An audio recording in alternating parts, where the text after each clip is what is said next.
ठीक है, आप इसको अनम्यूट देखता हूँ मैं। माइक ऑन है?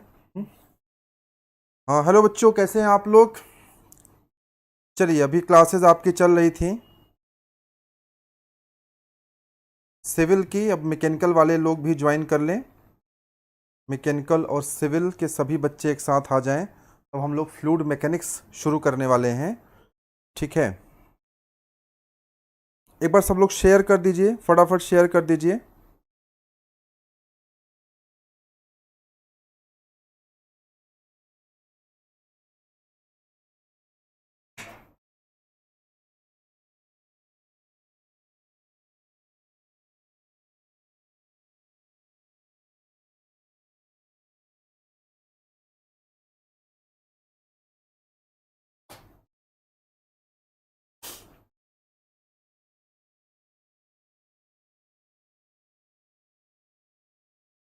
चलिए, सब लोग बस शेयर करके फिर हम लोग क्लास स्टार्ट करते हैं। मैं ग्रुप में मैसेज डाल दूं।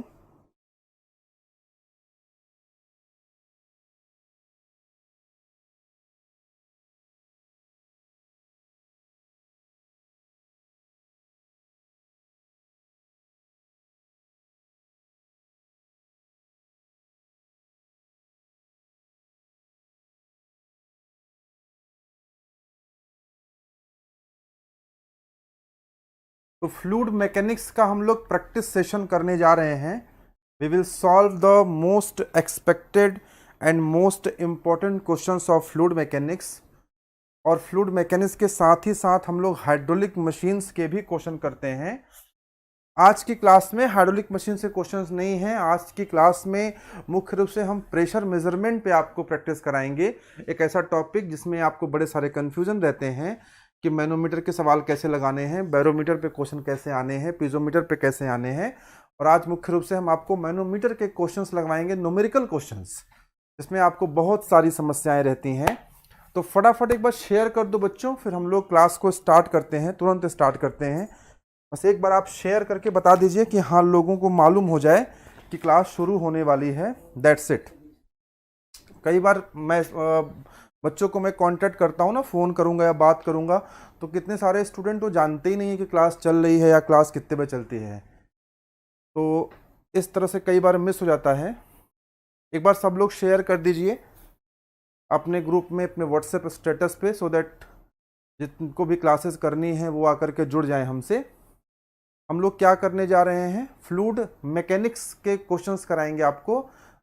प्रैक्टिस क्वेश्चन करेंगे, शानदार क्वेश्चन फ्लूइड मैकेनिक्स से करेंगे। ईएससी के, गेट के, जेई के, एई के जितने भी क्वेश्चंस होते हैं वो सारे हम लोग आज कवर करेंगे। खासतौर पे मैनोमीटर के क्वेश्चन जो होते हैं, जिनमें जंपिंग टेक्निक लगा करके हम सॉल्व करते हैं, उस पर आपको बड़े सारे इश्यूज होते हैं। आज वो हम सारे के सारे सॉल्व करेंगे, किसी तरह की कोई समस्या नहीं आने पाएगी।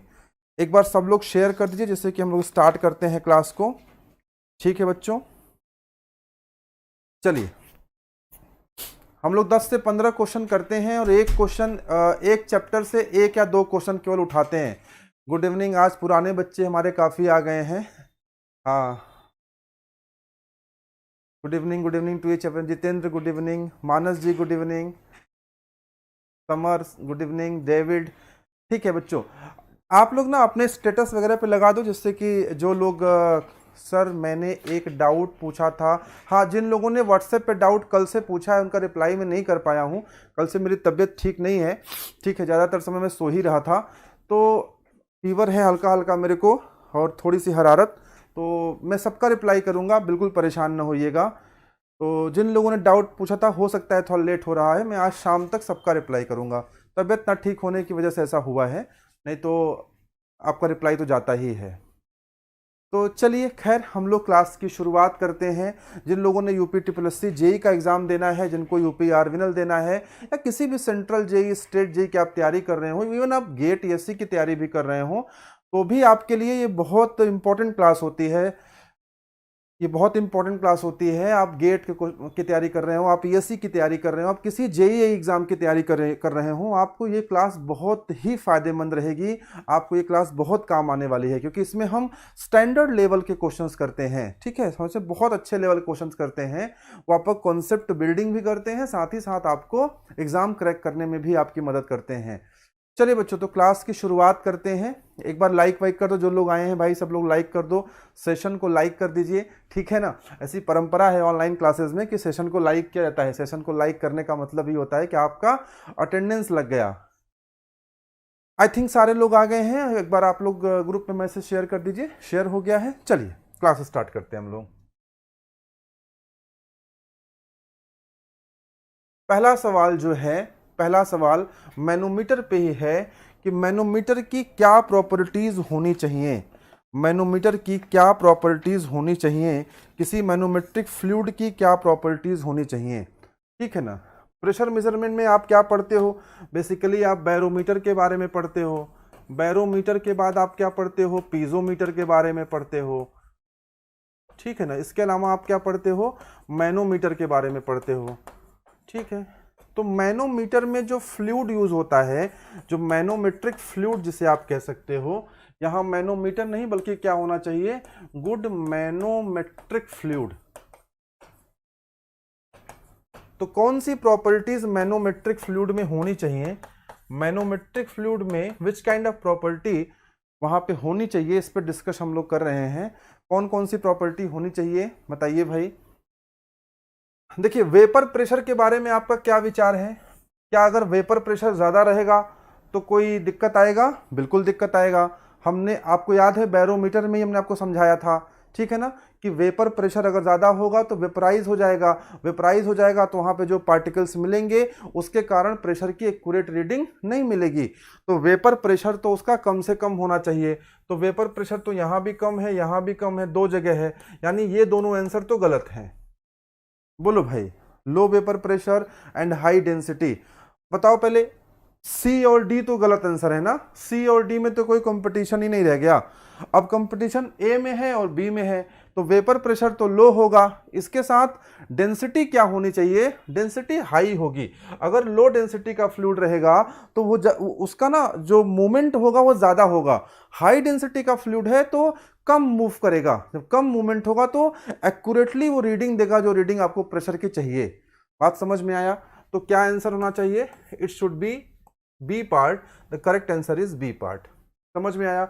ये क्वेश्चन ईएससी में, गेट में, सर चैप्टर वाइज कब से स्टार्ट कर रहे हैं? बेटा चैप्टर वाइज ही तो है, हर एक चैप्टर से एक दो क्वेश्चन मिलेंगे आपको। इसके अलावा हम आपको जो 100 क्वेश्चन की सीरीज देंगे, 50 क्वेश्चन की सीरीज देंगे, इस तरह से देंगे ही देंगे आपको।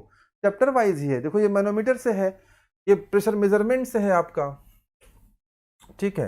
ये किससे है? प्रेशर मेजरमेंट से है। अब अगला क्वेश्चन हो सकता है इसी चैप्टर से हो या किसी और चैप्टर से भी हो सकता है, ठीक है। देखते हैं किस चैप्टर से है। बताइए, how is the difference of pressure head H measured by a mercury oil differential manometer expressed. ऐसे क्वेश्चन को सीधे याद कर लेना है, रट लो, ठीक है ना। ऐसे क्वेश्चंस को सीधे याद कर लो, क्योंकि इतना समय नहीं है कि ये सारे डेरिवेशंस वगैरह हम आपको करा पाएं। अच्छा, क्वेश्चंस नहीं, आप थ्योरेटिकल क्लास करना चाहते हैं अभिषेक जी? जो लोग थ्योरी क्लास के बारे में बात कर रहे हैं वो मेरे को ना मेरे नंबर पे कॉल करके बात कर लेंगे। ये मेरा नंबर है, मैं आपको बताऊंगा क्या कर सकते हैं हम आपके लिए, ठीक है। आइए क्वेश्चन नंबर 2 का बताइए। 2 का आंसर क्या होगा? सीधे फॉर्मूला ही है, 2 तो सीधे फॉर्मूला ही है, रटना ही है सीधे। कुछ लोग का जवाब आया क्या? कुछ लोग का जवाब आया। थ्योरी के लिए आशुतोष इतना समय भी नहीं है कि पूरी थ्योरी अगर आप पढ़ेंगे ना तो आप पढ़ नहीं पाएंगे, कंप्लीट नहीं कर पाएंगे। क्वेश्चन नंबर 2 का डी एक बच्चे ने बोला है, और बच्चे क्या बोल रहे हैं? एक जवाब आया है डी, बाकी लोग का क्या जवाब है भाई? D is the correct answer. Formula ही है, ये तो याद होगा आपको, ये तो आपको याद ही होगा। इसमें तो मतलब कोई दिक्कत वाली बात ही नहीं है, मुझे लगता है ये तो आपने पढ़ा ही होगा, इसमें कोई समस्या वाली बात नहीं होनी चाहिए जहां तक मुझे लगता है। फॉर्मूला सबको रटा होगा, सबको रटा होगा फॉर्मूला। चलिए आगे बढ़ते हैं, क्वेश्चन नंबर 3 की बात करते हैं। In order to increase the sensitivity of U tube manometer. देखिए यूट्यूब मैनोमीटर की सेंसिटिविटी पे क्वेश्चन खूब आता है, मैंने आपको कई बार इस बात का जिक्र किया है। यूट्यूब मैनोमीटर की सेंसिटिविटी पे क्वेश्चन आता है। कह रहा है one leg is usually inclined by the angle theta, sensitivity of inclined U tube manometer क्या होगी? सेंसिटिविटी बताओ भाई, जानते हो ना। हम लोग यूट्यूब मैनोमीटर को इस तरह भी बना सकते हैं, हम लोग यूट्यूब मैनोमीटर को इस तरह भी बना सकते हैं, बोलो यार, ऐसा बनाया जाए कि ऐसा बनाया जाए, किस तरह बनाया जाए, सारी कहानी इस चीज़ की है ना। ये इंक्लाइंड वाला है, कह रहे हैं इंक्लाइंड बना देने से सेंसिटिविटी बढ़ जाती है, कह रहे हैं इंक्लाइंड बना देने से सेंसिटिविटी बढ़ जाती है। ये देखो ये एंगल थीटा आएगा, बोलो भाई, ये एंगल एल आता है, ठीक है ना। ये एंगल जो आपका है एच, वो एच आता है, ये एंगल आपका एच आता है। बात समझ में आ रहा है, बात समझ में आ रहा है ना। तो अगर आप देखो, जब आप ना इसको इंक्लाइंड कर देते हो, इसको इंक्लाइंड कर देते हो, मैंने कहा एक बार शायद क्लास में डिस्कस किया होगा, तो जो इसका लेंथ आता है वो एक बड़ी लेंथ का आप मेजरमेंट करते हो, ठीक है ना। इसकी अपेक्षा आप किसका मेजरमेंट करते हो, एक बड़ी लेंथ का मेजरमेंट करते हो। और बड़ी लेंथ का मेजरमेंट करने में ना त्रुटि होने के चांसेस कम रहते हैं, एक्यूरेसी के चांसेस ज़्यादा रहते हैं। कोई छोटी सी चीज़ आप मेजर करोगे तो वहाँ एक्यूरेसी के चांस कम होते हैं, किसी बड़ी लेंथ को आप मेजर करोगे तो वहाँ एक्यूरेसी के चांसेस ज़्यादा होते हैं, तो लॉसेस कम रहेंगे, यानी एक्यूरेसी बढ़ जाएगी, यानी और इसी को हम लोग क्या बोलेंगे, सेंसिटिवनेस। आप यहाँ साइन थीटा ले लो ना, क्या हो जाएगा, sine theta is equal to क्या हो जाएगा, लंब बटे कर्ण। लंब कितना है एच, कर्ण कितना है एल। बात समझ में आ रहा है। तो अगर यहाँ से आप निकालोगे तो आपको क्या आएगा, 1/sin। समझ में आ रहा, बी आंसर कुछ लोग दे रहे हैं। चलिए आगे बढ़ा जाए। चलिए क्वेश्चन नंबर 4 अच्छा क्वेश्चन है, बड़ा क्वेश्चन है, पूरा क्वेश्चन आपके स्क्रीन पे दिख रहा है। एक बार मैं स्क्रीन से साइड हो जा रहा हूं, ध्यान से जरा आप देखिए क्वेश्चन नंबर 4 है क्या। अगर कोई चीज विजिबल ना हो तो मैं यहां एक बार फिर से कर दे रहा हूं, आप मेरे को लिख भी सकते हैं कि कुछ नहीं दिख रहा है तो। देखिए ये जो डिस्टेंस दी हुई है, ये डिस्टेंस दी हुई है 20 सेंटीमीटर। कितना दी हुई है, 20 सेंटीमीटर।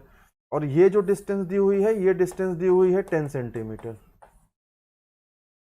और यहाँ पे आपका एटमॉस्फेरिक प्रेशर लग रहा है, और आपको निकालना क्या है, इक्विवेलेंट गेज प्रेशर निकालना है।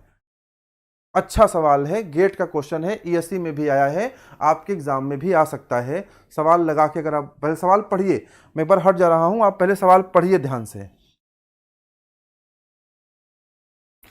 पहले सवाल को ध्यान से पढ़िए, कैसे लगाएंगे कुछ बताइए। दो मेथड होते हैं ना, जंपिंग फ्लूइड टेक्निक मेथड और डेटम लाइन मेथड, दो मेथड होते हैं आपको सवाल, ऐसे सवालों को लगाने के लिए। मैं इसको समझा दूं क्या, एक बार सब लोग कमेंट करके बताओ, क्या मैं इसको समझा दूं, इसको बता दूं आपको कैसे लगाना है। एक बार सब लोग कमेंट करके बताओ, क्या मैं इसको समझा दूं, सवाल ये कैसे लगने हैं, इस पूरे कॉन्सेप्ट को समझना चाहते हैं, पूरा थ्योरेटिकल पार्ट इसका एक्सप्लेन कर दूं क्या, या फिर सिर्फ क्वेश्चन लगवा दूं, जैसा आपको बताओ।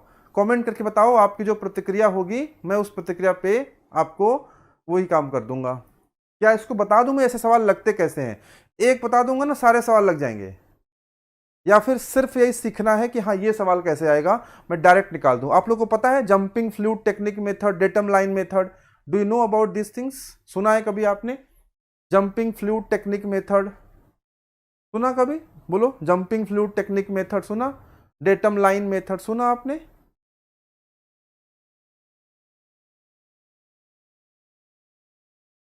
हाँ सुनील कह रहे हैं यस, सतीश कुमार कह रहे हैं यस, आशुतोष तिवारी कह रहे हैं नहीं सर। आशुतोष अभी तो आप थ्योरी मांग रहे थे और अभी आप कह रहे हो थ्योरी नहीं जानना है। अभी अभी आप कह रहे थ्योरी कब पढ़ाएंगे, जब मैंने कहा थ्योरी समझा दें तो आपने कहा नहीं थ्योरी नहीं जानना है। Concept build up is very important, definitely it is very important Sunil. Ashutosh आप बताएं भाई। देखिए नहीं सुना है ना, तो हम लोग पहले से एक बार सब लोग कमेंट करके बताओ ना, एक तो जितने लोग लाइव हैं वो कमेंट सेक्शन मुझे उतने लोग का नहीं दिख रहा है कमेंट। हाँ समझा रहे हैं आशुतोष, वही समझा रहे हैं हम आपको। देखिए बच्चों ना, अगर ऐसे सवाल, देखिए इस तरह का एक ही इस तरह का ये very important type of question है, इट्स अ वेरी इंपॉर्टेंट। ठीक है, एक क्वेश्चन की थ्योरी आपको नहीं जाननी है तो आप ये क्लास ना देखें, क्योंकि इसमें एक क्वेश्चन की थ्योरी तो मैं बताऊंगा आपको। ठीक है, कंप्लीट थ्योरी जाननी है तो पेड बैचेस हमारे यहाँ आप उनको ले सकते हैं। ये एक क्वेश्चन है तो एक क्वेश्चन की थ्योरी तो आपको मैं बताऊंगा। अगर आप इच्छुक नहीं है तो आप क्लास ना देखें, क्या कर सकते हैं आपके लिए। ठीक है, तो मैं इसको एक्सप्लेन करूं, बाकी सब लोग थम्स अप करके बता दीजिए जरा। तो मैं इसको एक्सप्लेन करूं। हम लोगों ने एक एक क्वेश्चन की थ्योरी बता करके ही यहाँ पूरा बैच कंप्लीट करने का प्रयास हम लोग कर रहे हैं। और बूंद बूंद से ही घड़ा भरता है, सागर बनता है, ये कहानी आपने सुनी होगी। ठीक है ना। It's not about one question theory, it's about the concept building of a question. कोई क्वेश्चन है, उसका कॉन्सेप्ट कैसे बिल्ड करते हैं। ठीक है, सामने एक क्वेश्चन है बेटा, तो हम एक ही क्वेश्चन की थ्योरी तो बताएंगे। ऐसे जितने क्वेश्चन आएंगे हम सबकी थ्योरी आपको एक्सप्लेन करते हैं, कंसेप्ट बताते हैं। जो बच्चे पहले से क्लास कर रहे हैं, they know about these things. ठीक है ना। तो आज तो आप क्लास पूरी करिए, आपको खुद ही आइडिया मिलेगा कि हम थ्योरेटिकल पार्ट को खुद ही कवर कर देते हैं। जिस थियरी की आप बात कर रहे हैं वही थियरी बताने वाला हूं मैं यहाँ पे। ऐसे एक एक करके हमने सारी थियरी कंप्लीट कर देनी है और आपको पता भी नहीं चलेगा कब थ्योरी पूरी हो गई, कब आपकी क्लासेस क्वेश्चंस आपके लगने स्टार्ट हो गए। आइए देखते हैं जरा। देखिए, हमें जो क्वेश्चन सॉल्व करने का तरीका है ना, हमारे पास दो तरीका है। एक तरीका हमारे पास होता है जंपिंग फ्लूइड टेक्निक मेथड। क्या तरीका है? Jumping fluid technique method. एक तरीका तो हमारे पास ये होता है, और दूसरा तरीका हमारे पास होता है डेटम लाइन मेथड। दूसरा कौन सा होता है? Datum line method. आपको मैं नाम इसलिए बता दे रहा हूं कि हो सकता है कहीं नाम ही पूछ ले कि कितने तरीके होते हैं, कितने मेथड्स होते हैं, तो नाम भी जानते रहो, क्या बुराई है। तो एक तरीका है जंपिंग। सर पेड बैच की इंफॉर्मेशन कैसे मिलेगी? मेरे नंबर पे कॉल करना बेटा, सारी इंफॉर्मेशन दे दूंगा मैं। ठीक है ना। 9454153570 पे कॉल कर लीजिएगा। अब हम एक्सप्लेन करते हैं। जंपिंग फ्लूइड टेक्निक मेथड की बात करते हैं बच्चों, ये जानना बहुत जरूरी है। देखो होता क्या है ना, सबसे पहले जो आपका लिम्ब होता है, जिसे आप लिम्ब बोल सकते हैं, ये लिम्ब इस तरह से होता है। आप मेरे साथ ना थोड़ा सा सफर करिए, जैसे मैं पढ़ा रहा हूं, आपको समझ में आए थम्स अप करके बताइएगा। क्रिया प्रतिक्रिया चलती रहे तो मजा आएगा जान करके। ठीक है ना। जैसे एक लिम्ब है आपके पास, एक लिम्ब है, ठीक है ना। क्या हो गया? अब देखिए जरा, यहां पे मान लीजिए कोई फ्लूइड भरा हुआ है, यहां मान लीजिए कोई फ्लूइड भरा हुआ है, तो ये फ्लूइड का लेवल इस तरह से रहेगा। जैसे आप मेरी बातों से सहमत होते जाइए ना, बताते जाइएगा कि हाँ सर ये समझ में आ रहा है। मैं बार बार स्क्रीन नहीं देख पा रहा हूं, तो आप मुझे बताइएगा कि हाँ सर यहां तक चीजें समझ में आ रही हैं। भाई एक लिम्ब है और उसमें फ्लूइड भरा हुआ है, दोनों का लेवल बराबर रहेगा ना कि अलग अलग रहेगा? बोलो बेटा, बराबर रहेगा कि अलग अलग रहेगा? भैया ये वाला जो है ना, ये एटमॉस्फेरिक प्रेशर के संपर्क में है, और ये वाला भी एटमॉस्फेरिक प्रेशर के संपर्क में है। तो दोनों ही जब एटमॉस्फेरिक प्रेशर के संपर्क में है तो दोनों का लेवल बराबर रहेगा। क्या दोनों का लेवल चेंज होगा? क्या दोनों का लेवल चेंज होगा? बिल्कुल चेंज होगा। कब होगा? जब हम किसी ऐसे जगह इसे जोड़ेंगे जहां का प्रेशर हमें मेजर करना है, यानी जब हम पाइप से इसे जोड़ देंगे। जब हम पाइप से इसे जोड़ देंगे तब क्या होगा? आइए देखते हैं तब क्या होगा। अगर हम इसे पाइप से जोड़ दें, अगर हम इसे पाइप से जोड़ दें, यानी इस तरह का हम पाइप लगा दें, इसे हम जोड़ दें, अगर हम इसे पाइप से जोड़ दें, और लिम्ब को मैं अलग कलर से दिखा दे रहा हूं,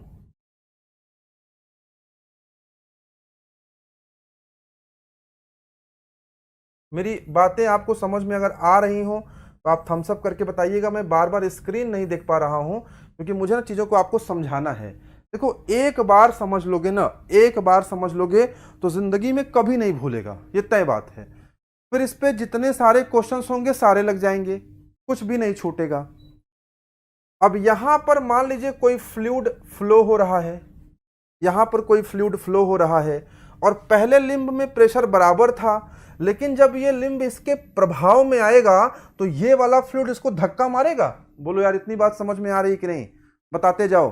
अरे भाई जब देखो यहां से हमने जब इस पे जोड़ देना है, जब हम जोड़ देंगे तो यहां का जो फ्लूइड है ये इसको धक्का मारेगा। जब धक्का मारेगा तो ये वाला लेवल ऐसे शिफ्ट होगा, ये वाला लेवल ऊपर जाएगा, ये वाला नीचे आएगा। इतनी बात समझ में आ रही कि नहीं? इतनी बात पकड़ में आ रही है कि जब यहां से हम किसको जोड़ेंगे उस पाइप में प्रेशर ज्यादा होगा, तो ये जब ज्यादा होगा तो ये प्रेशर इसको धक्का मारेगा, पुश करेगा, तो ये नीचे आएगा, ये ऊपर जाएगा। इतनी बात समझ में आ रही है? समझ में आ रही है, अच्छी बात है। यानी इसका जो लेवल है, जो इसका लेवल है, जिसको मैंने व्हाइट कलर से दिखाया है, इसका लेवल कुछ इस तरह से हो जाएगा क्या? बोलो भाई, इस बात से सहमत हो आप लोग? क्या इसका लेवल कुछ इस तरह से हो जाएगा क्या? क्या इसका लेवल कुछ इस तरह से हो जाएगा क्या? अगर मैं इस तरह से बना दूं तो मैं गलत तो नहीं बना रहा हूं? अगर मैं इस तरह से बना दूं तो मैं गलत तो नहीं बना रहा हूं? देखो, ये पुश किया ना, ये ऊपर उठ गया।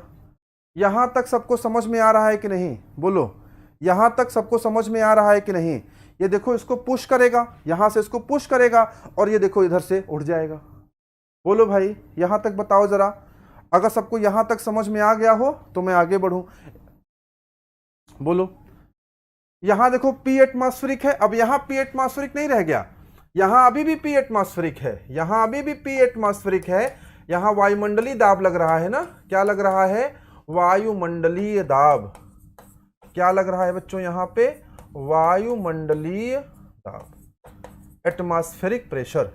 अब यहां एटमॉस्फेरिक नहीं लग रहा है, क्योंकि यहां जोड़ दिया ना पाइप से, जिसका मेजरमेंट हमें करना था। बोलो भाई, यहां पे जो प्रेशर P है ना, उसी को तो निकालना है। यहां जो प्रेशर P है, उसी प्रेशर को तो निकालना है। बोलो भाई, यहां जो प्रेशर P है, उसी प्रेशर को तो निकालना है। अब P प्रेशर कैसे निकलेगा? P प्रेशर निकलेगा कैसे? इसीलिए हम मैनोमीटर का यूज कर रहे हैं। हम मैनोमीटर लगाए क्यों हैं? P प्रेशर निकालने के लिए। और यहां जो भी फ्लूइड है, यहां का जो भी फ्लूइड है, इस फ्लूइड की डेंसिटी मान लो कितनी है? इस फ्लूइड की डेंसिटी मान लो कितनी है? रो। और यहां पे इसमें क्या है? इसमें मैनोमेट्रिक फ्लूइड है। इसमें हमने क्या ले लिया? Manometric fluid. यहां पे मैनोमेट्रिक फ्लूइड है। पूरा मैनोमीटर समझा दे रहा हूं। और मैनोमेट्रिक फ्लूइड की डेंसिटी हमने कितनी मान ली? रो एम। बोलो बच्चों, एक बार सब लोग थम्स अप करके बताओ, समझ में आ रहा है कि कोई डाउट आ रहा है? शेयर वेयर कर दो। इतनी बढ़िया बात पढ़ा रहा हूं, इतने कम लोग देख रहे हैं। जिनसे मिस हो रहा है, ये उनको बहुत खलेगा, जान लेना। बोलो यार, बात समझ में आ रही है कि नहीं? आई थिंक आ रही होगी, मुझे ऐसा लगता है कि आ रहा होगा। अब इस पूरे कॉन्सेप्ट का ना सबसे इंपॉर्टेंट पॉइंट, इस पूरे कॉन्सेप्ट का सबसे इंपॉर्टेंट पॉइंट डिस्कस करने जा रहा हूं। सबसे इंपॉर्टेंट पॉइंट, जिससे कि सारा गेम सेट होना है, वो डिस्कस करने जा रहा हूं।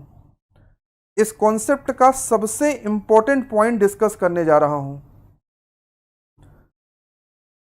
ठीक है, सबसे इंपॉर्टेंट पॉइंट क्या होगा? सबसे इंपॉर्टेंट पॉइंट बताओ भाई। इस कॉन्सेप्ट का सबसे इंपॉर्टेंट पॉइंट क्या होगा? सबसे इंपॉर्टेंट पॉइंट यह होगा कि हमें अब करना क्या है। हम आपको कुछ डिस्टेंसेस दिखा रहे हैं। एक डिस्टेंस हम चलिए यहां से यहां तक मेजर कर लेते हैं। यहां से ले करके मान लीजिए यहां तक। दिस इज एक डिस्टेंस, तो देखिए ये है। इसको हम आगे भी बढ़ा देते हैं। दूसरी डिस्टेंस जो है वो इसके नीचे की है। ठीक है ना? तीसरी डिस्टेंस एक हम और ले रहे हैं, ये वाली डिस्टेंस, ये वाली। ठीक है,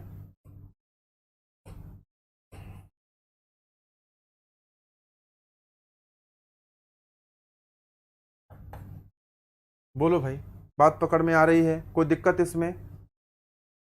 इसमें कोई समस्या हो तो बताओ। इसमें कोई समस्या हो तो बताओ। हम्म,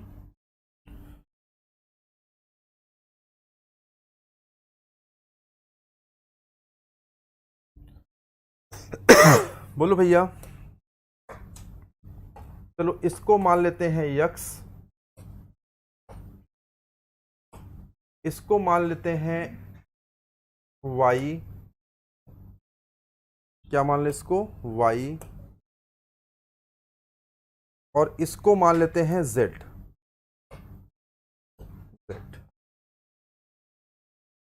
इस फिगर से क्लैरिटी है ना? इस फिगर में कोई दिक्कत हो तो बताइए। देखिए जो यहाँ का फ्लूइड है ना, जो यहाँ का फ्लूइड है, जो यहाँ का फ्लूइड है, जो यहाँ का फ्लूइड है, देखो यहाँ का फ्लूइड यहीं तक है, जो यहाँ का फ्लूइड है, जो यहाँ का फ्लूइड है, दिस इज दिस, ये देखो यहाँ का फ्लूइड है। यहाँ के फ्लूइड की डेंसिटी हमने रो मान लिया, जो इधर का फ्लूइड है इसकी डेंसिटी हमने रो एम मान लिया। बोलो यार, रो एम का मतलब क्या है? रो एम का मतलब क्या है? रो एम का मतलब है मैनोमेट्रिक फ्लूइड का डेंसिटी। अब इसमें कुछ करना नहीं है, अब इसमें कुछ करना नहीं है, बहुत सिंपल सा काम हो चुका है। अब इसमें करना यह है कि सारे प्रेशर को देखिए, कौन प्रेशर कहां लग रहा है, और सिंपल सा एक इक्वेशन बना दीजिए। शुरुआत कहां से करेंगे? इस प्रेशर से। बताओ बच्चों, कहां से करेंगे? इस प्रेशर से। तो क्या लिख सकते हैं? लिख सकते हैं P। सबसे पहले क्या लिख सकते हैं? P। अब तुम लोग बताओगे, अब आप लोग बताओगे, अब मेरा काम हो गया। अब देखो हमने आपको सिखाया है, हमेशा हमने आपको सिखाया है कि जब नीचे जाते हैं तो प्रेशर बढ़ता है। बोलो यार, जब नीचे जाते हैं तो प्रेशर बढ़ता है, यानी आगे वाला प्लस आएगा कि माइनस? प्लस आएगा, जुड़ जाएगा। नीचे आते हैं तो प्रेशर बढ़ता है, तो आगे वाला प्लस आएगा। कितना आएगा? यहां से देखो यहां तक आएंगे तो कितना आएगा? रो जी एच होता है, तो रो जी एक्स। देखो ना बच्चों बताओ, ये बात समझ में आ रही कि नहीं?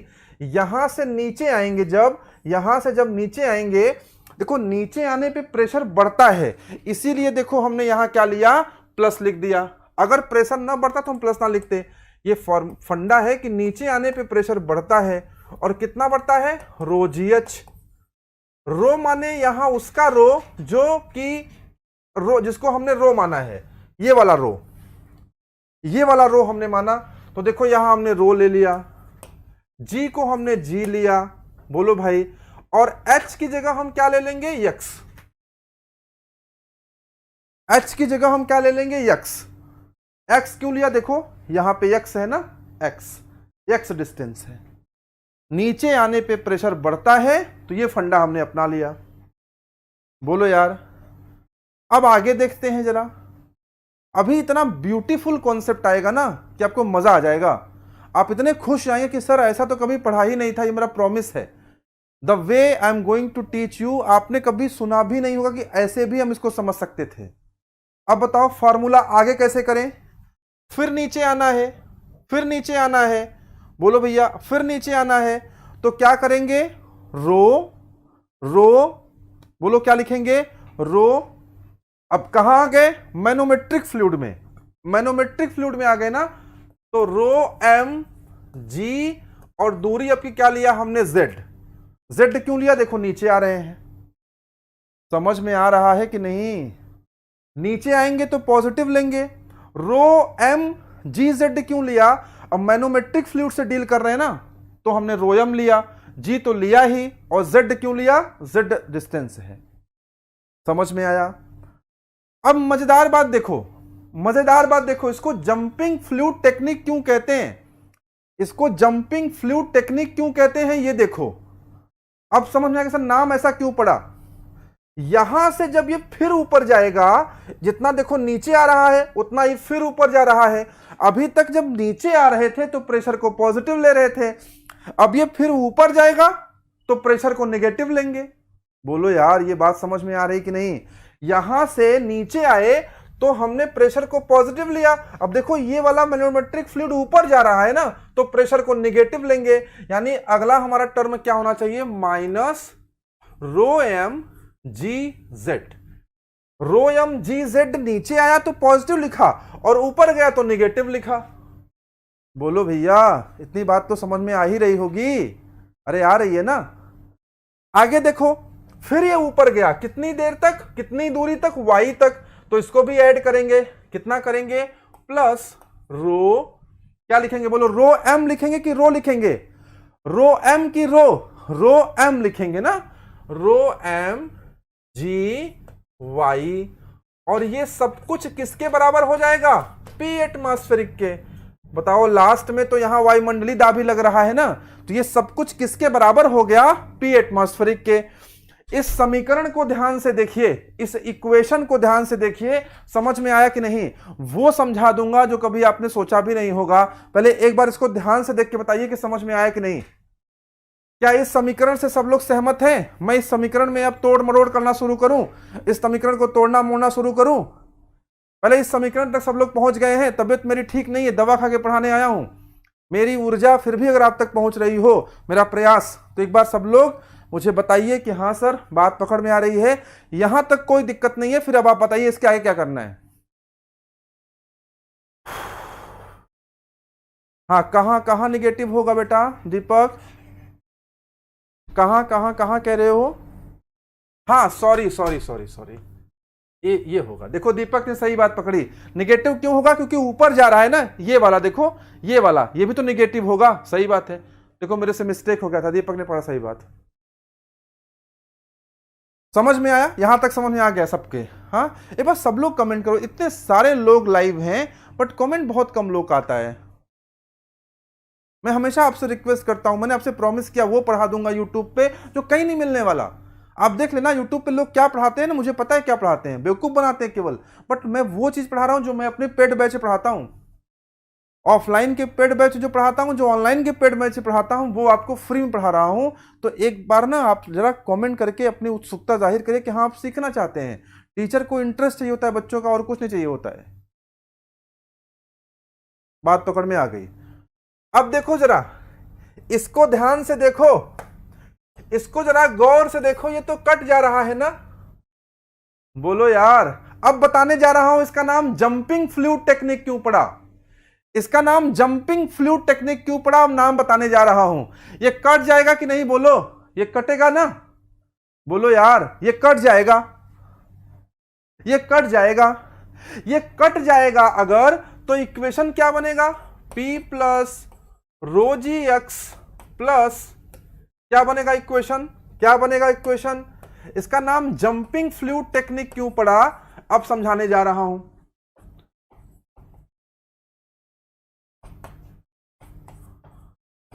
देखो, इसका नाम इसलिए पड़ा क्योंकि देखो जेड वाला टर्म ही गायब हो गया, जेड वाला टर्म ही गायब हो गया, जेड का अस्तित्व ही खत्म हो गया। बोलो यार, जेड कहीं दिख रहा है क्या? नहीं दिख रहा। यानी कहने का अर्थ है कि जब हम यहां पर थे, very important point, very important point, बहुत ध्यान से सुनना। जब हम यहां थे, यहां से हम नीचे आए, कितना नीचे आए? जेड नीचे आए, फिर कितना ऊपर गए? जेड ऊपर गए, और जेड तो मर ही गया, जेड का तो अस्तित्व ही नहीं रह गया। तो हम यहां से सीधे जंप कर सकते हैं यहां पर। बोलो क्या कर सकते हैं? यहां से सीधे जंप करके यहां जा सकते हैं, क्योंकि रीडिंग सिर्फ इसके यहां तक आ रही है या इसके ऊपर की लेनी है? बोलो यार, हम जंप कर सकते हैं ना, इसीलिए इसका नाम क्या पड़ा? Jumping fluid technique method. Z का चूंकि अस्तित्व खत्म हो जा रहा है, जेड से जेड कट जा रहा है, तो जितना नीचे आया उतना जेड ऊपर गया, जेड से कोई मतलब ही नहीं है, तो हम यहां से जंप करके डायरेक्ट जा सकते हैं। क्या नाम रखेंगे? Jumping fluid technique method. मजा आया कि नहीं? बोलो। गजब कॉन्सेप्ट मिला। ये जानते थे पहले से? कितने लोग पहले से जानते थे इसको जंपिंग फ्लूइड टेक्निक बोलते हैं तो क्यों बोलते हैं, और कितने लोग नहीं जानते थे? मजा आया कि नहीं? भाई यहां से ना हम जंप कर सकते हैं। क्यों जंप कर सकते हैं? क्योंकि इसके नीचे वाला जो मामला है ना, ये तो कट जा रहा है ना, इसके नीचे वाला तो कट ही जा रहा है, तो यहां से सीधे जंप करके यहां आ सकते हैं। यानी न्यूमेरिकल लगाते समय जो इसके नीचे की वैल्यू दी हुई हो उसको कैलकुलेट नहीं करना है, सीधे जंप करके यहां से वहां निकल जाना है। बोलो यार, न्यूमेरिकल लगाते समय उसको कैलकुलेट नहीं करना है, जंपिंग जंपिंग जंपिंग। तुम लोग भी जंप किए कि नहीं भैया? तुम लोग भी जंप किए, सुन करके उछल गए कि मजा आ गया? हाँ सर, ये तो पढ़ा ही नहीं था कभी।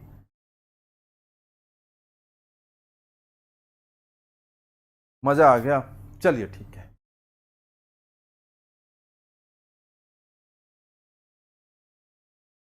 चलो अब देखो जरा, अब देखो जरा, हमें क्या निकालना है? Gauge pressure. बच्चों हमें क्या निकालना है? Gauge pressure. गेज प्रेशर निकालने के लिए P एटमॉस्फेरिक की वैल्यू हम कितना पुट करेंगे? गेज प्रेशर चूंकि निकालना है तो पी एटीएम बराबर हम क्या ले लेंगे, 0।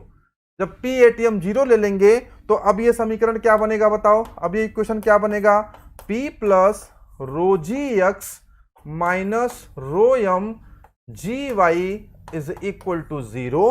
और यहां से आप चाहो तो P की वैल्यू निकाल लो, यहां से आप चाहो तो P की वैल्यू निकाल लो, P इज इक्वल टू, या इसी पे कर दे रहा हूं मैं, यहां से P इज इक्वल टू क्या बन जाएगा, P इज इक्वल टू क्या बनेगा, rho M G y minus rho जी एक्स। रो कॉमन ले सकते हो आप, रो नहीं, जी कॉमन ले सकते हो, जी कॉमन हो जाएगा तो क्या बचेगा, rho m y minus rho x. बोलो, ये जो फॉर्मूला है ना, इस फार्मूले की सहायता से आप गेज प्रेशर निकाल सकते हैं। और सवाल इसी फार्मूले से लगवाने वाला हूं मैं, अभी इसी फॉर्मूले से मैं सवाल लगवाने वाला हूं। बोलो, सबको समझ में आ गया हो तो मैं सवाल की तरफ आगे बढ़ूं। अगर सबको बात समझ में आ गई हो तो मैं अब सवाल की तरफ आगे बढ़ूं, और बात ना समझ में आई हो तो मैं सवाल की तरफ आगे ना बढ़ूं।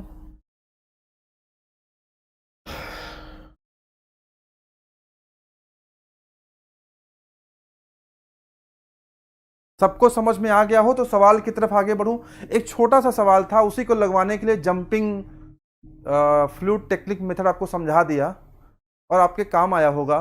काम आया कि नहीं, काम आया ना, काम आएगा।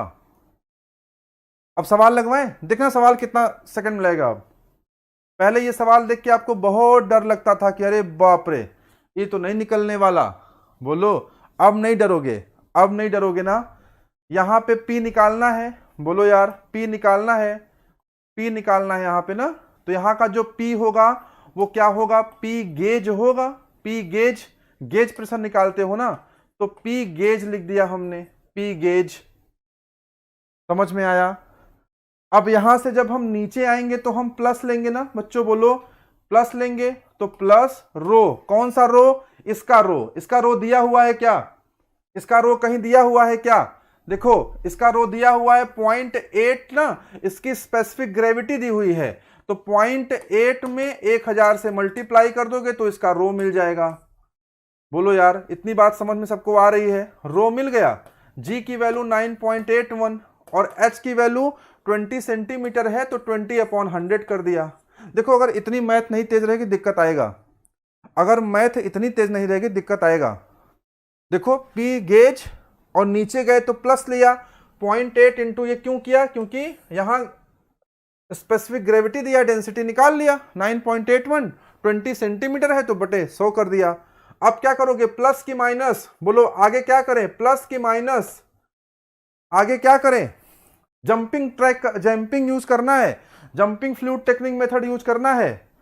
बोलो क्या करें, कैसे जंप करें, यहां से सीधे देखो यहां तक आ गए हैं ना, वी आर हियर, यहां है हम, यहां से जंप करके यहां आ जाएं, यहां से जंप करके यहां आ सकते हैं कि नहीं आ सकते हैं, जंप कर सकते हैं ना। तो प्लस की माइनस, बोलो प्लस की माइनस, इसके नीचे वाला जो पार्ट है ना वो तो प्लस माइनस होके खत्म हो जाएगा, यहां वाला पार्ट जब ऊपर जाएगा, जब ऊपर जाते हैं तो प्रेशर घटता है ना, प्रेशर घटता है तो माइनस क्या हो जाएगा, माइनस माइनस यहां लगा दे रहा हूं, और उसके बाद हो जाएगा ये रो जी एच। अब रो किसका रखोगे, रो किसका रखोगे, मरकरी का, मरकरी का रो 13600 होता है, 13.6 उसकी स्पेसिफिक ग्रेविटी दी हुई है। रो जी की वैल्यू, जी की वैल्यू 9.81, एच की वैल्यू 10/100 इज इक्वल टू क्या होगा, 0, क्योंकि एटमॉस्फेरिक नाप रहे ना, 0। बोलो भाई, यहां से सॉल्व करोगे तो P गेज आएगा। सब लोग अपने अपने घर से सॉल्व करके मुझे जवाब बताओ। मैंने बड़ी मेहनत से इसको समझाने का प्रयास किया, अब आपका काम है कि आप मुझे जवाब दे करके खुश कर दीजिए कि मेरी मेहनत सफल हो गई। चलो सब लोग सॉल्व करके बताओ कितना वैल्यू आएगा, अभी बताओ, तुरंत के तुरंत, तुरंत के तुरंत सॉल्व करके बताओ, अभी के अभी, लेट नहीं करने का है, तुरंत बताने का है। तुम लोग 30-32 से कब 50 पहुंचोगे रे, 30-32 से तुम लोग अटके हुए हो, कब आओगे 50 पे। अरे कम से कम 50 अर्धशतक तो बना दो। 50 क्या हो कम से कम।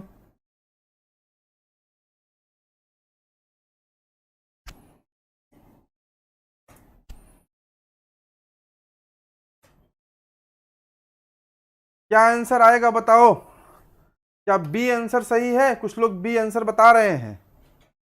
क्या बी आंसर सही है?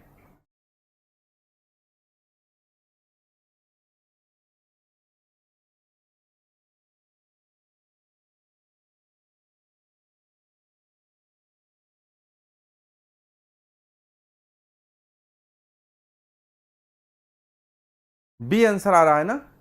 सवाल लग गया कि नहीं? मेहनत करनी पड़ी लेकिन सीख गए। यही उद्देश्य है कि मेहनत भले करना पड़े, सीख जाना है हमें। सीखना हमारा उद्देश्य है, सीखना नहीं छोड़ेंगे हम, भले मेहनत करना पड़े। क्योंकि मेहनत नहीं करोगे, सीखोगे नहीं ना, तो आपकी दौड़ बहुत छोटी रहेगी। मैराथन है, अगर आपको मैराथन जीतना है, अगर आपको जे निकालना है, तो आपके अंदर स्टेमिना भी होनी चाहिए, स्पीड भी होनी चाहिए। दीपक मजा आया? समर मजा आया बेटा? Jumping fluid technique method, datum line कहीं यूज नहीं होता, डेटम लाइन कोई मतलब नहीं है, ठीक है।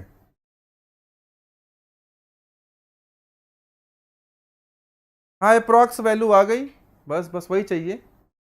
कितने लाइक्स हैं इस पे वीडियो पे हमारे? क्यों आर्यन जी कितने लाइक्स हैं? 50। बताओ तुम लोग अभी 60 लाइक भी नहीं कराए, बहुत अत्याचार। चलो बताओ क्वेश्चन नंबर 5 का आंसर बताओ। 5 का आंसर तो फट से आ जाएगा। 5 का आंसर, 4 क्वेश्चन जितना डिफिकल्ट, 5 उतना ही आसान।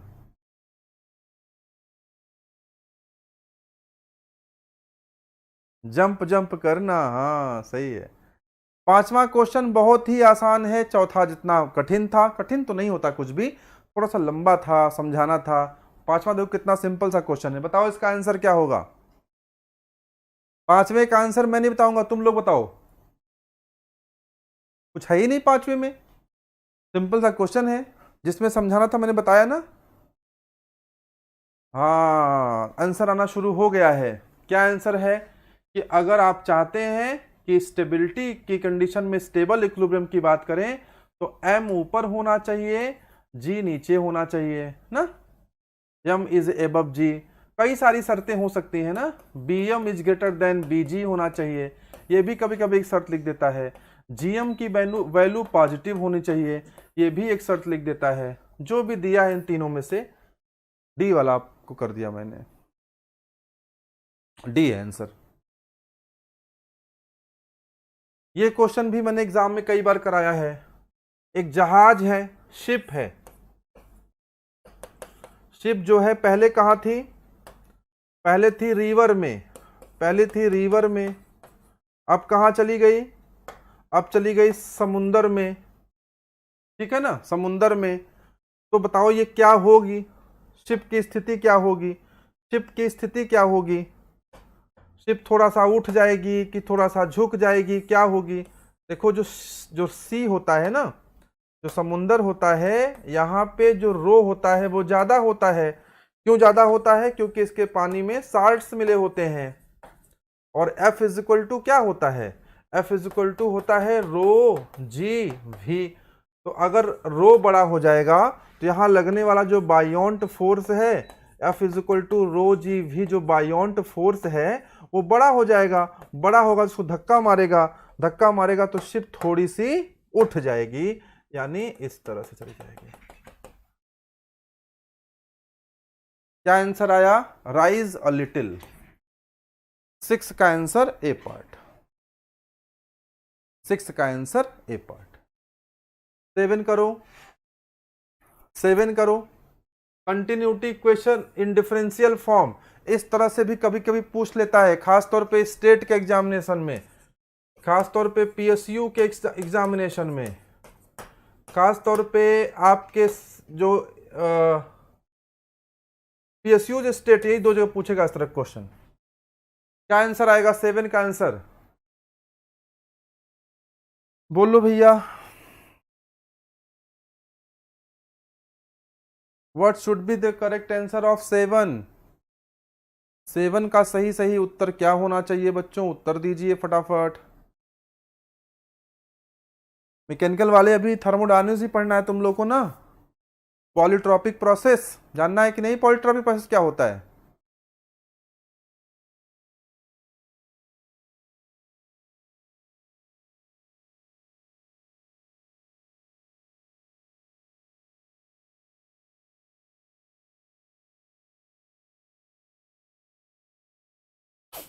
क्या आंसर होगा इसका? ऐसे तो तुम लोग जानते हो A1V1 बराबर A2V2, ρ1A1V1 बराबर ρ2A2V2, दो तो जानते हो तुम लोग, लेकिन दोनों नहीं पूछा। ऐसी कंडीशन में खोजो कहाँ दोनों दिया हुआ है, बोलो कहीं दिया हुआ है? 5 बातें अब आज नहीं जानोगे, शुरुआत में याद दिलाते नहीं हो। आज टरबाइन के क्वेश्चन ही नहीं है, शुरुआत में याद दिलाते तो बताते। 5 बातें जाननी है अभी याद दिला रहे। अब तो टाइम निकल गया ना फ्लूइड का। 5 बातें तो फ्लूइड में जाननी थी ना, थर्मो थोड़े ना। इसका आंसर सी पार्ट होगा। कुछ लोग बताएं। ये सवाल मैंने कई बार इस तरह के सवाल लगवाए हैं। ये सवाल मैं आपको दे दे रहा हूं, वो क्या कहते हैं कि होमवर्क है, आप घर से लगा के मुझे इसका आंसर व्हाट्सअप करिएगा। ये होमवर्क है, इसका सही आंसर मुझे 9454153570 पर व्हाट्सअप करिएगा। इसका सही answer Q is equal to क्या आएगा? 2/3 into CD into L into under root में 2G H के पावर 3/2। ये लगाओगे ना? बोलो। फार्मूला मैंने बता दिया। हाँ, 2/3 CD into L under root में 2G H के पावर 3/2। ये इसी फॉर्मूले से लगेगा, लगा के निकालना। क्या आंसर आता है मुझे व्हाट्सएप करना, ठीक है?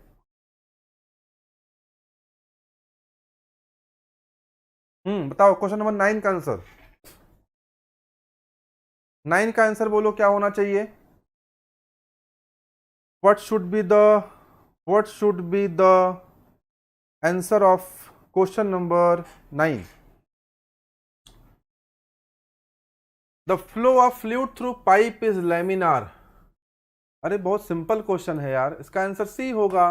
गलत दिया हुआ है, 2000 होना चाहिए, जब रेनॉल्ड नंबर की वैल्यू 2000 से कम होगी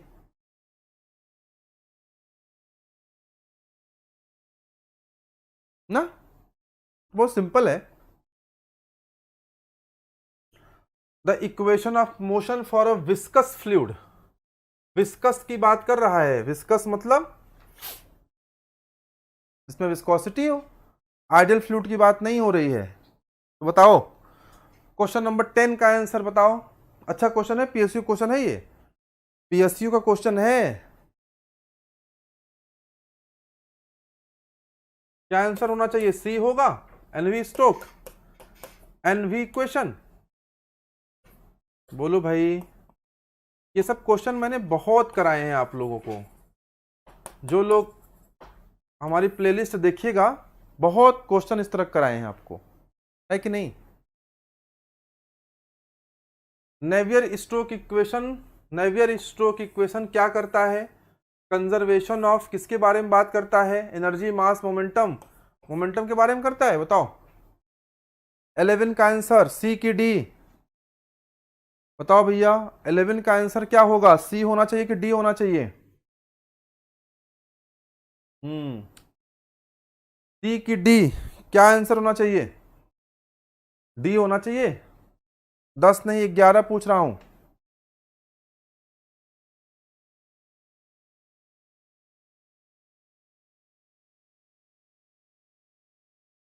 चलिए, तो फ्लूइड वाली क्लास आज यहीं समाप्त करेंगे। अब हम लोग थर्मोडायनेमिक्स शुरू करेंगे, तो आप अपने दोस्तों में शेयर कर दीजिए। जस्ट हम लोग यहीं से क्लास स्टार्ट करेंगे थर्मोडायनेमिक्स वाली, ठीक है? तो फ्लूइड वाले बच्चे हैं, जो बच्चे सिर्फ फ्लूइड पढ़ने आते हैं, जो बच्चे सिविल इंजीनियरिंग वाले हैं, मैकेनिकल वाले तो रहेंगे ही, थर्मो तो उनका सब्जेक्ट ही है। फ्लूइड वाले बच्चे अभी जा सकते हैं और वो बैठ के अपना रिवीजन करेंगे। कल आपसे फिर मुलाकात होगी 5 बजे, 5 बजे नहीं 3 बजे, पहले आते थे 5 बजे, अब आते हैं हम 3 बजे। 3 से 4 हम आपको फ्लूइड पढ़ाते हैं और 4 से 5 हम आपको पढ़ाते हैं थर्मोडायनेमिक्स। थर्मोडायनेमिक्स सिर्फ मैकेनिकल वाले पढ़ते हैं और फ्लूइड मैकेनिकल भी पढ़ता है और सिविल तो पढ़ता ही पढ़ता है। चलिए थर्मोडायनेमिक्स की क्लास लेके मैं आ रहा हूं और थर्मो की क्लास में आप लोग शेयर करो, दोस्तों को अपने ले आओ। जितना आप रिस्पांस की मैंने उम्मीद की थी उतनी रिस्पांस है नहीं, और थर्मो में जो मैं पढ़ा दूंगा ना आपको यूनिक कॉन्सेप्ट मिलेगा। पॉलीट्रॉपिक प्रोसेस आज ऐसा बता दूंगा किसी बुक में नहीं मिलेगा और जबरदस्त कॉन्सेप्ट जिंदगी भर याद रहेगा। तो ठीक है, आप लोग जरा सब लोग को शेयर कर दीजिए, स्टार्ट करते हैं फिर थर्मोडायनेमिक्स।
चलिए भाई, थर्मो वाले बच्चे यानी मैकेनिकल वाले, सिविल वाले क्लास पढ़ करके चले गए हैं, वो अपना रिवीजन कर रहे होंगे। अब जो लोग हैं वो थर्मोडायनेमिक्स पढ़ेंगे। तो चलिए थर्मोडायनेमिक्स की क्लास हम लोग शुरू करते हैं।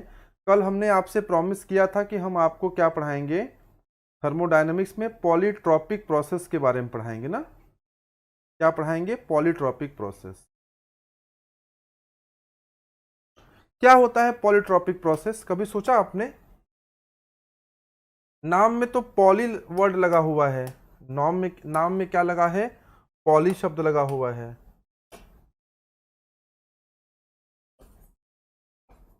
पॉलीट्रॉपिक प्रोसेस, पॉलीट्रॉपिक प्रोसेस नाम में क्या है? पॉली। पॉलीट्रॉपिक प्रोसेस मतलब होता है कि जहां पर कई सारे processes, there are so many changes are occurring, उस प्रोसेस को हम लोग क्या बोलते हैं? Polytropic process. ठीक है ना, जहां पर बहुत सारे चेंजेस हो रहे हों, there are so many changes, there are so many changes, ऐसे प्रोसेस को हम लोग क्या बोलते हैं? Polytropic process. अभी कहना तो आसान है कि there are so many changes. एक बार सारे ग्रुप में ना मैसेज डाल दीजिए कि थर्मो क्लास स्टार्ट हो गई है, आ सकते हैं मैकेनिकल बच्चे। ये कहना तो आसान है ना कि there are so many changes, लेकिन असल में उसका मतलब क्या है, हम उसको फील कैसे करेंगे, हम उसको समझेंगे कैसे, ये बात समझना जरूरी है। बोलो भाई, there are so many changes, बात तो सही है। जहां पर बहुत सारे चेंजेस हो रहे हो, बहुविधि प्रक्रम बोलते ना, बहुविधि प्रक्रम, जहां कई सारे प्रोसेसेस एक साथ हो रहे हो। लेकिन कभी फील किया आपने, कभी महसूस किया, कभी क्या फील कर पाए हैं कि वो प्रोसेस कौन सा हो सकता है? कमेंट करके बताइए, क्या कभी आपको फिजिकली महसूस होता है कि कौन सा प्रोसेस है वो जहां बहुत सारी चीजें एक साथ हो रही हूं? तब मैं आपको फील कराता हूं, आप महसूस करेंगे कि हाँ यहां पर इतनी सारी चीजें एक साथ हो रही हैं। मान लीजिए कोई बलून है, मान लीजिए कोई बलून है, दिस इज द बलून, कोई बलून है and this balloon is expose to the sun. जो बलून है, इस बलून की क्या खासियत है बताओ? इस बलून की क्या खासियत है कि ये सूरज की रोशनी में है। सूरज कहां है? सन कहां है? दिस इज सन। तो सन की रोशनी इस पे पड़ेगी, पूरा हीट इस पे आएगा। जो पढ़ा रहा हूं मैं आपको पॉलीट्रॉपिक प्रोसेस है, जो पढ़ा रहा हूं मैं आपको वो पॉली। ये ऑप्शन सी कौन कर रहा है? हो गया ना बेटा, सी डी बी सी, अभी कहां है? अब तो भी आपको पॉलीट्रॉपिक समझा रहे ना, कल वादा था आपसे कि समझाएंगे पॉलीट्रॉपिक। ये सन है, सन की गर्मी यहां से आ रही है, बलून पे पड़ रही है। यहां पे क्या हो रहा है, अभी आपको क्या दिख रहा है, अभी आपको क्या लग रहा है, अभी आपको क्या लग रहा है, यहां पे क्या हो रहा है? क्या यहां पर एक चीज हो रही है, हीट ट्रांसफर। बोलो बच्चों, आप ना थोड़ा सा कमेंट करके बताते रहना मेरे को, समझ में आ रहा है कि नहीं। आपका कमेंट मुझे बताएगा कि बात आप तक पहुंच रही है कि नहीं। क्या यहां पे एक प्रोसेस हो रहा है, हीट ट्रांसफर। कौन हीट दे रहा है? सूरज चाचू हीट दे रहे हैं बलून को। बताओ बच्चों। दीपक तुमने तो मतलब जो बताया सही है वो, लेकिन वो ना फिजिकली, मतलब मैं महसूस करने वाली बात समझाना चाह रहा हूं कि आपको फील कैसे होगा। आपका डेफिनेशन करेक्ट रहेगा, बट फीलिंग कैसे डेवलप होगी? जब तक फीलिंग नहीं आएगी ना, इंटरेस्ट नहीं आएगा सब्जेक्ट में, तय बात है। ये बात समझ में आया? क्या यहां हीट ट्रांसफर हो रहा है कि नहीं? सब लोग बताए एक बार। हाँ हो रहा है। क्या यहां हीट ट्रांसफर हो रहा है?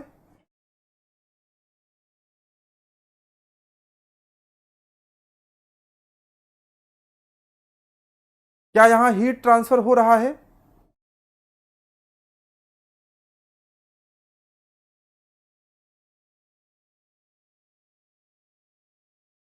बोलो भाई, क्या यहां हीट ट्रांसफर हो रहा है? कमेंट आ नहीं रहा या फिर मैं देख नहीं पा रहा हूं? दूसरी चीज देखो, जब यहां पर हीट ट्रांसफर होगा, जब हीट ट्रांसफर होगा तो हीट ट्रांसफर के कारण, ड्यू टू हीट ट्रांसफर,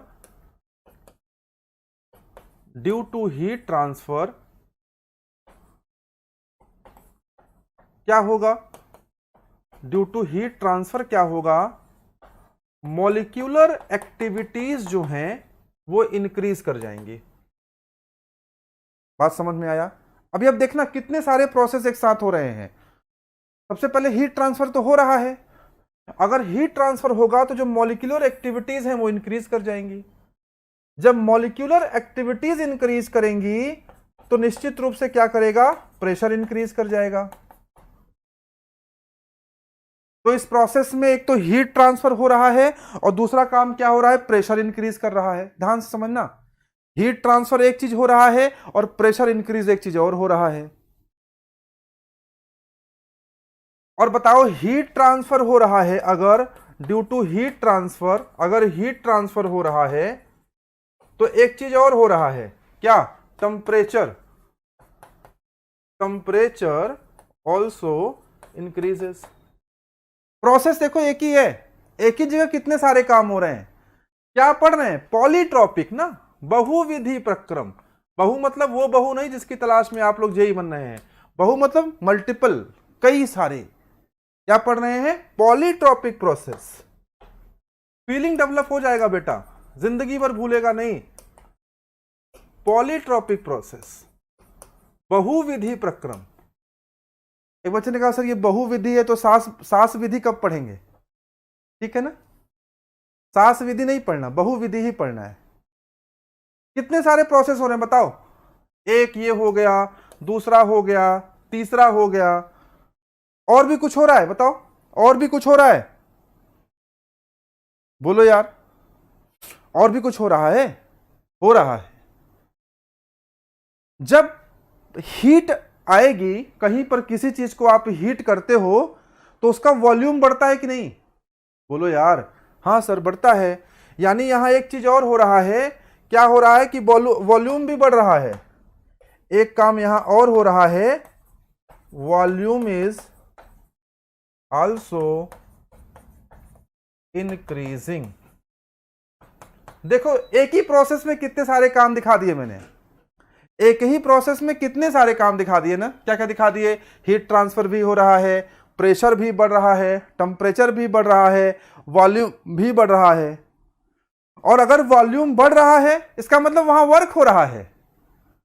हाँ वर्क भी होगा, वेरी गुड, दीपक ने बढ़िया बात कही। वॉल्यूम बढ़ रहा है इसका मतलब यहां पर वर्क ट्रांसफर भी हो रहा है। This is the example of polytropic process. मजा आ गया हो तो थम्स अप करके बताओ। 1 2 3 4 five things are happening simultaneously. पांच चीजें एक साथ हो रही हैं। This is the concept of polytropic process. ये होता है पॉलीट्रोपिक। कहीं भी पढ़ के बैठो, लोग पूछो पॉलीट्रोपिक क्या होता है, लोग कहते हैं सर पीवी के power N is equal to constant. अरे ये फॉर्मूला है, ये फिजिकल नहीं है डेफिनेशन, ये फॉर्मूला है। आपसे कोई पूछे फोर्स क्या होता है, आप बोलो F is equal to M A, ये डेफिनेशन थोड़ी है, वो तो फॉर्मूला है। दीपक क्या कह रहा है sir, but volume increased then pressure decreased ना। यहां तो ये फॉलो नहीं हो रहा, यहां तो नहीं फॉलो हो रहा। जो बात आप कह रहे हैं वो आइडियल गैस से फॉलो होता है ना, कहां है आइडियल गैस है? बात समझ में आ रहा है? जो बात आप कह रहे हैं, जिस फॉर्मूले की आप बात कर रहे हैं, वो तो आइडियल गैस इक्वेशन से होती है ना, यहां आइडियल गैस थोड़े ना है। हम तो किसी ऐसे प्रोसेस की तलाश हमें थी जहां हमें एक से ज्यादा कई सारे प्रोसेस एक साथ दिख जाए। 5 प्रोसेस एक साथ दिख रहे हैं। इस कॉन्सेप्ट को, एक तो आप लोगों का कमेंट मेरे में शो नहीं करता है, तो आप लोग जल्दी जल्दी कमेंट क्या करिए तो मुझे जल्दी जल्दी शो करेगा। आप कर नहीं रहे हैं, आज शो नहीं कर रहा है, आई डोंट नो, लेकिन दिख नहीं रहा मेरे को। ठीक है, तो 5 चीजें एक साथ घटित हो रही हैं। This kind of process is known as polytropic process. Polytropic process concept समझ में आ गया हो, थम्स अप करके बताओ अगर बात समझ में आ गई हो तो, तब आगे बढ़े हम। बोलो भाई।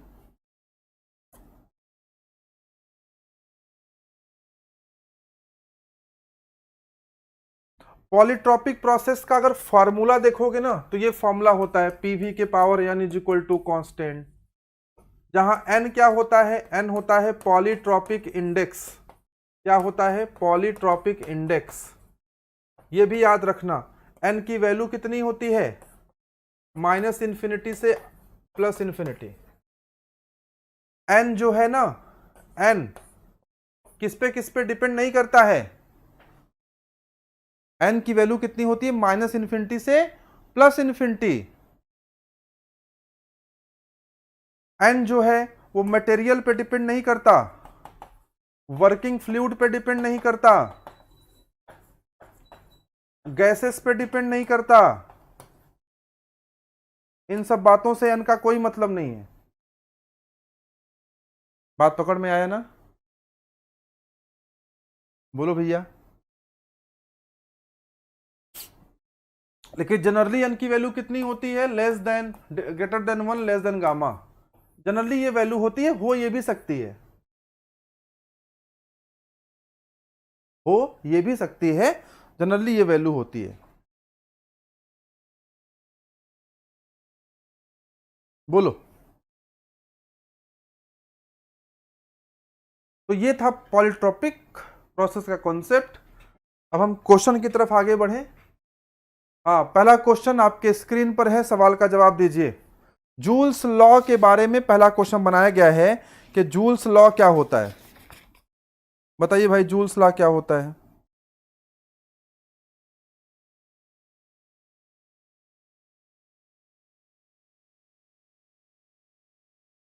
U is the function of T only. इसके बारे में सुना है, इस फॉर्मूले के बारे में सुना है कि internal energy is the function of temperature only. लेकिन किसके लिए? सिर्फ और सिर्फ आइडियल गैस के लिए। इसी फॉर्मूले को हम लोग कहते हैं जूल्स लॉ। इसी फॉर्मूले का नाम है जूल्स लॉ। जूल्स लॉ क्या कहता है? जूल्स लॉ ये कहता है कि इंटरनल एनर्जी या specific internal energy depends only on the temperature. First का आंसर सी पार्ट। बेटा क्वेश्चन अगर हम हिंदी में बताएंगे, सतीश का एक प्रश्न है, सतीश की एक बात है, जरा उस बात को हम लोग डिस्कस कर लेते हैं। हो सकता है वो प्रश्न किसी और बच्चे के दिमाग में भी हो, ना पूछ पा रहा हो।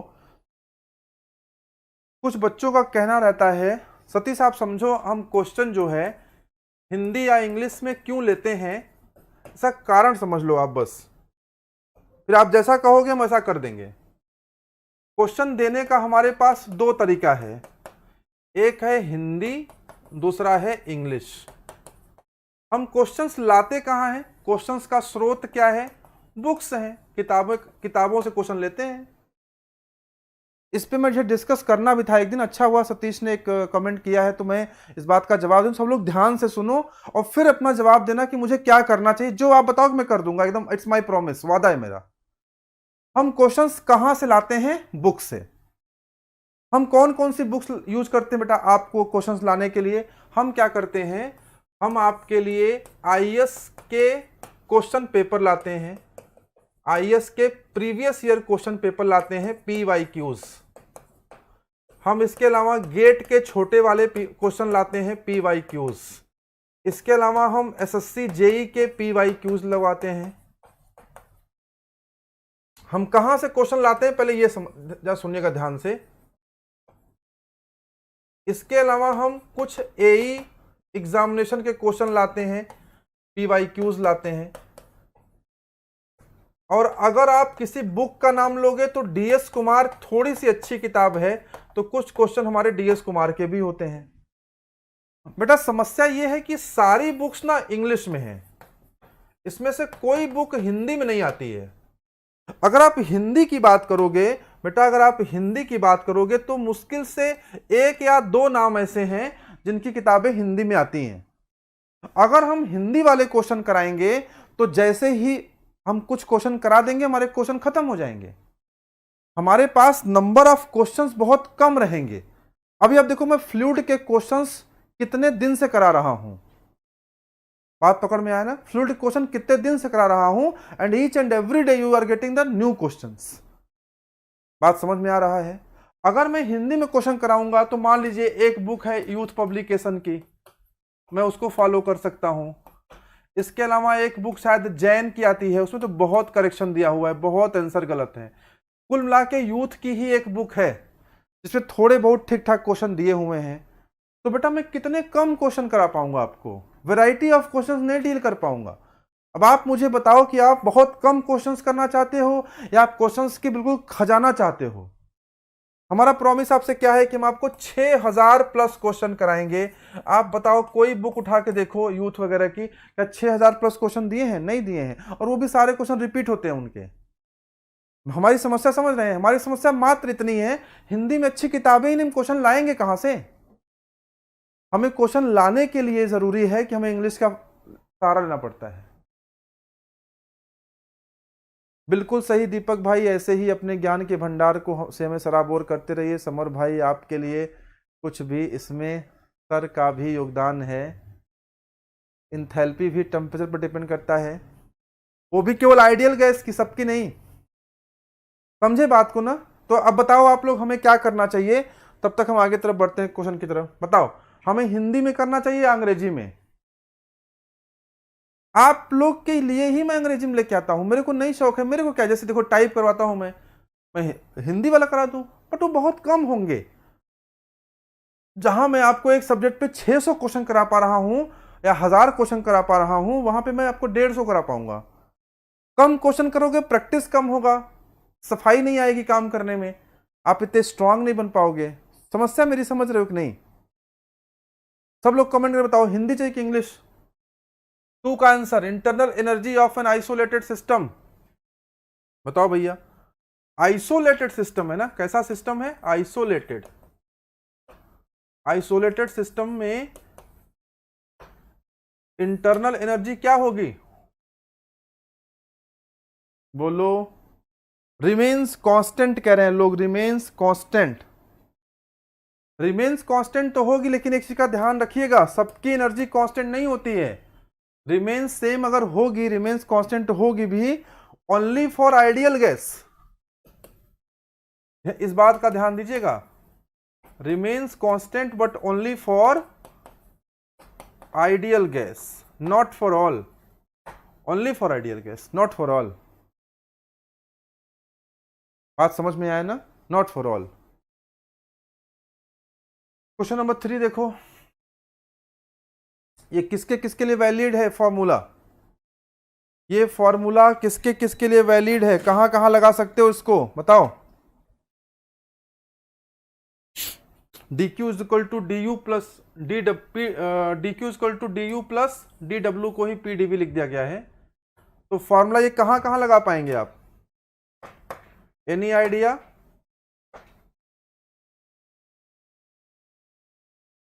एनी प्रोसेस नहीं, हर प्रोसेस तो नहीं लगा सकते ना, हर एक प्रोसेस में नहीं लगा सकते। Any process occurring in open system नहीं, ओपन सिस्टम का तो फार्मूला ही नहीं है, ओपन सिस्टम का तो फार्मूला ही नहीं है, गलत बात है। Any process occurring in close system ना, ये भी गलत है, वहां रिवर्सिबल इरिवर्सिबल वाला इशू आएगा। Any quasi static process without dissipation of close cycle, हाँ यहां लगा सकते हैं क्वाजी स्टैटिक प्रोसेस में। Any process in any system, गलत बात है। कुछ क्वेश्चंस कभी कभी कैसे आते हैं ना, उनकी भाषा थोड़ी टफ होती है, थोड़ी सी भाषा उनकी टफ होती है और आप उसकी भाषा में फंस जाते हैं कि अरे ये क्या पूछ लिया। फंसना नहीं है, बात समझ में आया? किसी की भाषा में नहीं फंसना है, निकल लेना है वहां से। क्वेश्चन नंबर 4 का आंसर बताओ, 4 का आंसर क्या होना चाहिए बताओ, 4 का आंसर क्या होना चाहिए? The shortcoming of first law of thermodynamics. First law में क्या शॉर्टकमिंग था, फर्स्ट लॉ की शॉर्टकमिंग क्या थी बताइए। 4 का आंसर बताओ सब लोग। 4 का आंसर क्या होना चाहिए? डी। क्या शॉर्टकमिंग थी? क्वालिटी ऑफ एनर्जी की बात करता है first law, quality of energy की बात करता है, सॉरी क्वांटिटी ऑफ एनर्जी की बात करता है, क्वालिटी की बात नहीं करता। फर्स्ट लॉ पढ़िए, कहीं क्वालिटी की बात नहीं होगी। अवेलेबिलिटी का कॉन्सेप्ट, अनअवेलेबिलिटी का कॉन्सेप्ट, एनर्जी कौन सी एनर्जी का कन्वर्जन होने का चांस ज्यादा है, कौन सी एनर्जी का कन्वर्जन होने का चांस कम है, this is all about the quality of energy. और क्वालिटी ऑफ एनर्जी की बात कौन करता है? सेकेंड लॉ बात करता है। बात समझ पा रहे हैं ना? सेकेंड लॉ किससे डील करता है? क्वालिटी से बात करता है, क्वालिटी ऑफ एनर्जी। क्वालिटी का मतलब क्या है? एनर्जी का वो पार्ट, क्वालिटी का मतलब क्या है? एनर्जी का वो पार्ट जिसके कन्वर्ट होने के चांसेस ज्यादा हैं, हीट का वो पार्ट जिसके कन्वर्ट होने के चांसेस ज्यादा हैं, किसमें? वर्क में। वो क्वालिटी की बात कौन करता है? सेकेंड लॉ करता है। और क्वांटिटी की बात कौन करता है? फर्स्ट लॉ करता है। During an isothermal expansion of gas, isothermal expansion of gas में क्या होता है बताइए? आइसोथर्मल एक्सपेंशन ऑफ गैस में क्या होता है? Pressure remains constant, temperature remains constant, both pressure and temperature remains constant, none of above, temperature remains constant. Isothermal का मतलब क्या है बोलो? आइसोथर्मल का मतलब है, आइसोथर्मल का मतलब है T1 is equal to T2, delta T is equal to 0, T is equal to constant. 5 का आंसर बताओ क्या आएगा? 5 का आंसर क्या आएगा? बी। 6 का बताओ, 6 का बताओ, 6 का क्या आएगा? बोलो भाई, 6 का आंसर क्या आएगा? The change in the enthalpy of a closed system equal to the heat transfer if the reversible process takes place. कह रहा है dq is equal to dh कब हो जाएगा? ये dq is equal to dh सिर्फ और सिर्फ एक कंडीशन में हो जाएगा, when the process is isobaric। Isobaric का मतलब होता है कांस्टेंट प्रेशर प्रोसेस। अभी इन बातों को आप रट लीजिए, आगे समझाएंगे कि क्यों ऐसा हुआ। अभी तो रटना ही पड़ेगा ना, क्या कर सकते हो। आगे सब समझाएंगे, सवाल लगवाएंगे, प्रूविंग कराएंगे। जैसे आज फ्लूइड में कराया है जंपिंग फ्लूइड टेक्निक ना, ये होता है। ये दो फॉर्मूले तो आप याद कर लीजिए, एक ये dq बराबर dh, और एक और होता है, एक और होता है, बताओ नेक्स्ट क्या होता है? नेक्स्ट dq बराबर du भी कहीं हो सकता है क्या? ये फॉर्मूला कहां होता है बताओ? dq बराबर du कहां होता है बताओ? ये किस प्रोसेस में होता है ये वाला? ये तो आपको बता दिया आपने मैंने। dq बराबर du कहां होता है?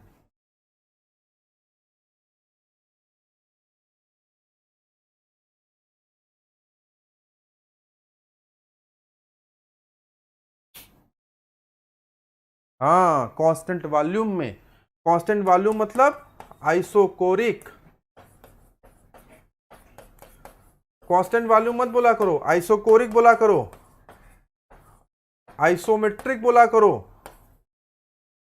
कांस्टेंट वॉल्यूम अब तो छोटे बच्चे बोलेंगे ना, तुम लोग तो छोटे बच्चे थोड़े ही हो, तुम लोग तो बड़े बच्चे हो।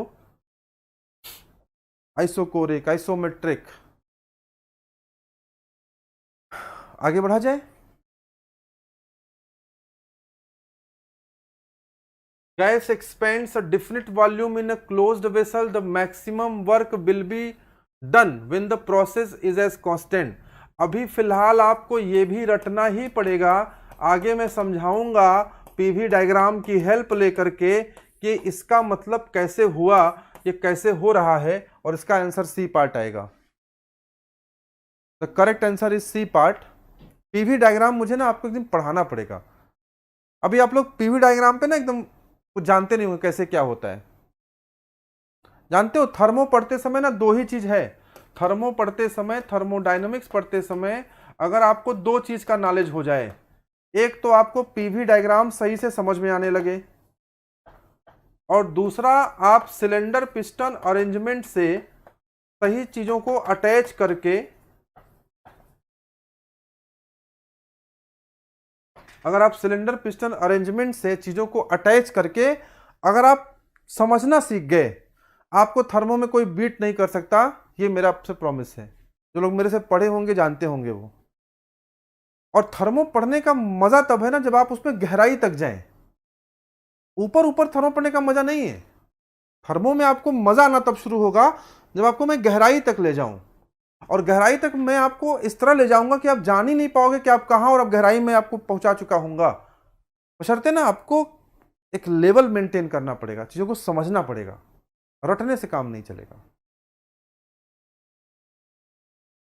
नेक्स्ट क्वेश्चन, हीट की वैल्यू क्या होगी कह रहा है। हीट की वैल्यू क्या होगी, चाहे वो एब्जॉर्ब्ड हीट हो या रिजेक्टेड हीट हो of air in conditioning, the process is associated with.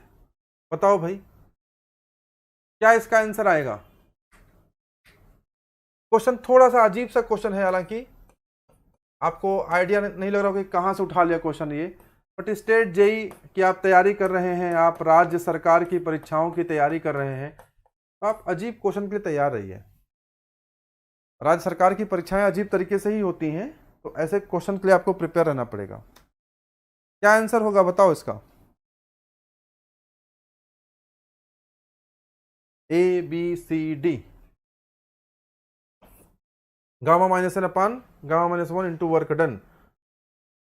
Polytropic process में हीट ट्रांसफर की केस पढ़ा है आपने, उससे कुछ कोरिलेट कर रहा है ना?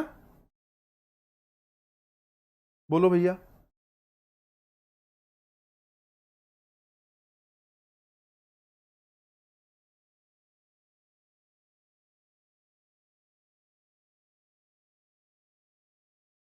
पच्चीस, 6, 28, 30 लोग लगभग क्लास रोज ही करते हैं।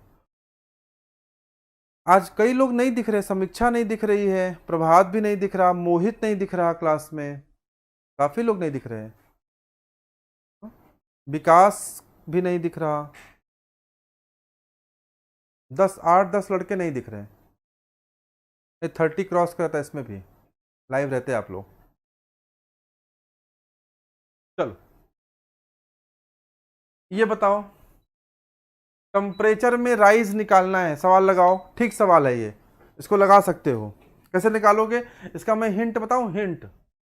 हिंट इसमें क्या लगाना है? Q बराबर M C delta T is equal to power into time. इस फार्मूले को इस्तेमाल कर लो। इस सवाल में इस फार्मूले को इस्तेमाल कर लो। m की वैल्यू कितनी है, c की वैल्यू कितनी है, डेल्टा t की वैल्यू कितनी है? हाँ दीपक, आप तो रोज ही आते हो। बिल्कुल सही बात है। अभी थर्मो में जो हम लोग प्रैक्टिस कर रहे हैं ना, उसमें बहुत अभी अच्छे क्वेश्चंस नहीं मैं लेके आया हूँ। अभी मैं आपको ऐसे क्वेश्चन करा रहा हूँ जो कि अमूमन आप देखते नहीं हो। हाँ, कहीं से भी कुछ भी आता है, तो इसकी प्रैक्टिस भी जरूरी है। फिर हम सीरीज स्टार्ट करेंगे जब आईएएस वाली, तब आप देखिएगा आपको धुआंधार क्वेश्चन मिलेंगे। बिल्कुल 1-2 दिन में स्टार्ट हो जाएगा। रोहित भी रेगुलर है, रोहित रेगुलर है, एकदम रेगुलर है।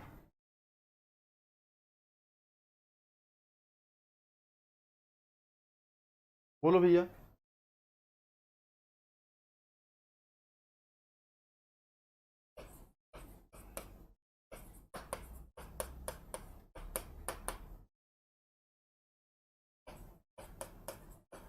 चालीस मिनट का समय है ना, 60 से गुणा कर देना। यहाँ डेल्टा टी की वैल्यू निकालना, आंसर आ जाएगा। सिंपल क्वेश्चन है, सिंपल, कोई डिफिकल्ट नहीं है। उपेंद्र नहीं आ रहा था, अब उपेंद्र भी आएगा रेगुलर। क्यों उपेंद्र? कर लोगे? इसको हिंट दे दिया है मैंने। कितना आंसर ए आ रहा है, मुझे इसका आंसर नहीं याद आ रहा क्या है। तुम लोग लगा लेना आंसर जो भी आएगा।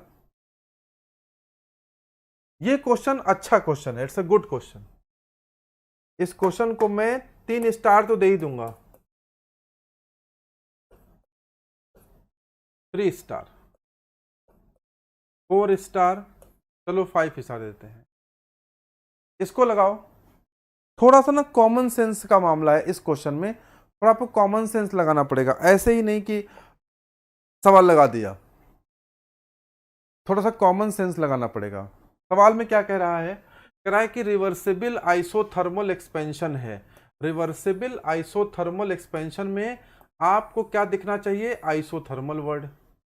The fluid expands from 10 bar to 2 meter cube. अच्छा, बच्चे क्या करते हैं, तुरंत इसी पे ध्यान देते हैं।